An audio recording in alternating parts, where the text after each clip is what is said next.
Pemerintah kembali mensosialisasikan RUU KUHP. Sosialisasi RUU tahun ini dilaksanakan di 11 kota dan diharapkan dapat menerima masukan dari masyarakat dalam rangka pembentukan RUU KUHP tersebut. Wakil Menteri Hukum dan HAM Edward Omar Syarif Hyarit dalam diskusi publik FMB 9 Senin siang menjelaskan sebagian besar publik tidak mudah untuk dapat memahami dan menerima materi sosialisasi karena RUU KUHP tersebut terdiri dari 37 bab dan 632 pasal.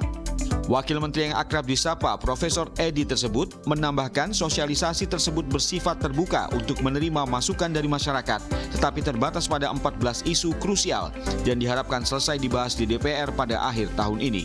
RUU KUHP ini kan bukan barang yang tiba-tiba turun dari langit. Ini suatu proses panjang dari tahun 1963. Ya, jadi kalau mau dibilang pembahasannya sudah lebih dari 59 tahun. Yang kedua, bahwa partisipasi publik itu tidak hanya sekarang ini. 2014-2019 ketika dilakukan pembahasan, dan ini yang perlu diketahui oleh masyarakat bahwa lebih dari 6.000 daftar inventaris masalah itu datangnya dari koalisi masyarakat sipil. Akademisi Hukum Pidana Universitas Jember I Gede Widiana Suarda mengatakan dari 14 isu krusial yang disampaikan, 2 isu sudah diakomodasi ke dalam tim perumus, yaitu penghapusan pasal advokat curang dan pasal praktik dokter tidak berizin.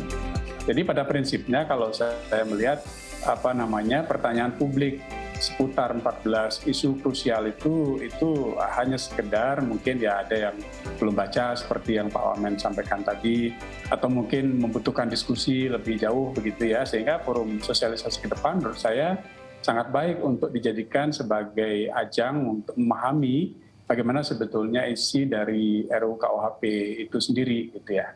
Tidak kemudian disimpulkan bahwa ini adalah produk yang melegitimasi kekerasan, melegitimasi pembungkaman untuk hal-hal yang sifatnya bisa dilakukan secara terbuka oleh publik, bukan itu gitu ya. Jadi menurut saya kegelisahan publik terhadap 14 isu krusial itu tidak lebih dari sekedar ketidaktahuan saja, Mbak Rifana. Saya kira begitu, Mbak. Wakil Ketua Lembaga Penyuluhan dan Bantuan Hukum PBNU Abu Rohmat mengatakan selain 14 isu krusial tersebut, sebaiknya masyarakat dan tim perumus dapat mencermati semua hal dalam RUU KUHP tersebut. PBNU tentu punya konsen yang sangat tinggi ya terhadap rancangan undang-undang KUH pidana ini. Bukan hanya 14 isu krusial saja, tetapi juga keseluruhan isu-isu lain yang saya kira harus kita cermati sedemikian rupa sehingga kita tidak menyesal seumur-umur. Karena begitu ini diundangkan lalu menjadi pegangan semua pihak, aparat penegak hukum, dan ini akan menjadi kalau ini baik tentu akan menjadi legacy bagi kita semua, utamanya adalah pemerintah dan DPR.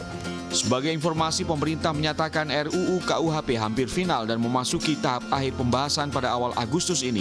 Pemerintah bakal fokus membenahi 14 isu krusial dengan kembali menggencarkan sosialisasi dan mendengar aspirasi masyarakat.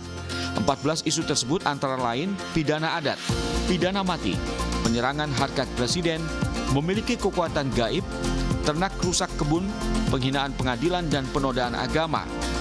Isu selanjutnya adalah penganiayaan hewan, cegah kehamilan dan aborsi, gelandangan, perzinahan, kohabitasi, dan perkosaan. Tim Liputan.